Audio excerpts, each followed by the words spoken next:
안녕하세요. 소아청소년과 전문의 하정우입니다. 오늘은 손톱 발톱의 관리에 대한 이야기입니다.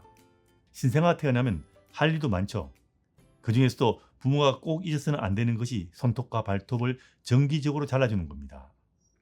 손톱은 생각보다 빨리 자라는데 아차하고 잊어먹는 순간 이미 날카로운 손톱 발톱이 아기나 엄마의 얼굴에 상처를 내기도 합니다.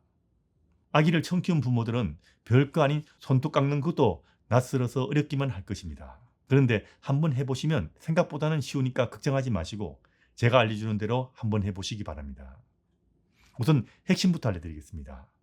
깎아주는 횟수는 손톱은 일주일에 2번 정도, 발톱은 한 달에 1번 정도 깎아주시면 됩니다. 그리고 아이가 깎다가 다치지 않게 주의한다는 것 잊지 마시기 바랍니다. 이게 제일 중요합니다. 우선 손톱 깎는 것에 대한 이야기입니다. 손톱은 발톱보다 빨리 자랍니다. 손톱이 자라면 날카로워지는데 신생아나 어린아기들은 자기나 엄마의 얼굴을 핥히기 쉽기 때문에 길면 바로 잘라주시는 것이 중요합니다. 보통은 일주일에 1~2번 정도, 2번 자른다 생각하시면 되는데 아기에 따라서는 좀 더 빨리 자라기도 하기 때문에 좀 길다 싶으면 더 자주 잘라주시면 됩니다. 발톱은 손톱보다 자라는 속도가 느리고 부드럽습니다. 발톱으로 얼굴 긁기가 쉽지 않기 때문에 한 달에 1번 정도 잘라주시면 되는데 물론 빨리 자라는 경우는 좀 더 빨리 잘라주셔도 상관없습니다. 깎을 때는 가위나 손톱 깎기를 잘 소독해서 사용하시는 것이 안전합니다. 물론 삶아서 사용해도 되고 알코올로 닦고 사용해도 됩니다. 손톱만 제대로 다치지 않고 깎는다면 특별히 소독할 필요는 없지만 깎다가 다칠 경우를 대비해서 미리 소독해서 사용하는 것이 안전합니다. 손톱을 자를 때는 아기가 많이 움직이면 자르기 쉽지 않기 때문에 목욕 후 아기가 잘 때나 기분이 좋을 때 움직임이 적을 때 잘라주는 것이 좋습니다. 목욕 후나 물을 적셔서 손톱이 부드러워진 상태에서 자르면 손톱을 좀 더 쉽고 부드럽게 잘라줄 수가 있습니다.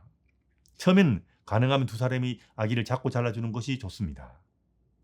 손톱 자르는 기구는 아기용 손톱깎이나 아기용 손톱깎이 가위를 사용하셔도 되는데 혼자서 깎기 힘든 경우라면 손톱 파일, 손톱을 이렇게 줄처럼 밀어주는 파일이나 전동 트리머를 사용하셔도 됩니다. 요거는 조금 돈이 되는 걸 사용하지 싼 거 사용하지 마십시오. 저는 익숙해질 때까지는 손톱 파일로 손톱을 깎아주는 것을 권장합니다. 이게 다치지 않고 엄마가 좀 편하게 해줄 수 있고 처음에는 좀 어려워도 몇 번 하다 보면 편해집니다. 손톱은 손톱 아래 살을 자르지 않게 주의해야 됩니다. 이렇게 손톱을 자르다가 사고 난 경우를 간혹 봅니다. 손톱 깎기나 가위로 자르는 경우는 가위로 종이 자르듯이 이렇게 슥슥 자르지 마시고 두 손 사이에 아기 손가락을 이게 손톱이 나오게 이렇게 잡아주시고 가위나 손톱깎이 아래 부분을 아기 손 밑 살 닿지 않게 눌러서 살짝 안쪽으로 들이민 후에 위쪽 날로 자른다는 느낌으로 잘라주는 것이 좋습니다. 아래쪽은 붙이고 위쪽으로 자른다 이렇게 생각하시면 됩니다. 한 번에 쭉 잘라주지 마시고요. 조금씩 나누어서 잘라주는 것이 좋습니다. 아기 손톱을 깎을 때는 둥글게 깎거나 양쪽 끝을 바짝 들여서 깎지 마십시오. 직선으로 평평하게 깎고 양쪽 끝을 날려준다 이렇게 생각하시면 됩니다. 양쪽 끝을 너무 깊이 깎아주게 되면 염증 생기기가 쉽습니다. 그리고 아기 손톱을 깎을 때는 잘린 손톱의 조각이 날려서 아기 옷 안에 들어가지 않게 주의하십시오. 좀 아파하고 불편해합니다. 큰아이가 있으면 아기 손톱 깎는 것을 보여주지 않는 것이 좋습니다. 아이들은 흉내를 잘 내죠. 그래서 엄마가 손톱 깎아줄 때 그걸 보고 자기도 손톱 깎는다고 애기 손톱 깎기로 애기 손 다치게 하는 경우가 있기 때문에 아기들 앞에서는 손톱 깎는 거 보이지 말고 면봉으로 기우비는 거 보이지 않는 거 이게 아기를 보호하는 데 중요합니다. 그리고 가위나 손톱 깎기로 손톱을 깎은 경우라면 깎고 난 후 날카롭게 된 손톱 부위는 손톱 파일로 부드럽게 다듬어 주는 것이 좋습니다. 그리고 파일로 다듬어 준 후 생긴 가루는 젖은 수건 같은 걸로 잘 닦아서 없애주는 것이 좋습니다.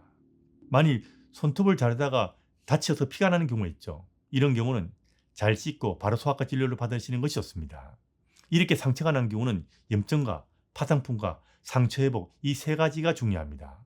그래서 가능하면 소아과 진료를 받는 것이 좋고요. 대부분의 경우는 상처가 조그맣게 생기지만 아주 드물게 살을 뭉텅 자르는 경우도 있습니다. 일단 상처가 생긴 경우는 깨끗한 물을 씻은 후에 깨끗한 꺼즈로 눌러서 지혈을 한 후 소아과를 방문하시면 됩니다. 신생아가 다친 경우 아이들은 입으로 잘 들어가죠. 그래서 파상풍 예방이 중요한데 이 파상풍 예방을 위해서는 엄마의 과거 파상풍 접촉력이 중요하기 때문에 이 점을 소아과에서 상의하는 것이 좋습니다. 간혹 아기 손톱 깎기가 겁난다고 엄마가 입으로 물어서 다듬어 주는 경우도 있는데 이거는 감염 위험 때문에 이걸 하지 않는 것이 중요합니다.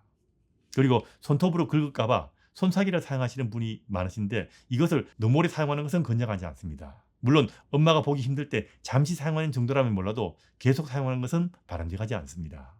아기는 손으로 만지면서 세상을 배우게 되는데 손사기를 하게 되면 그럴 기회를 잃게 되는 것이나 마찬가지라고 보시면 됩니다.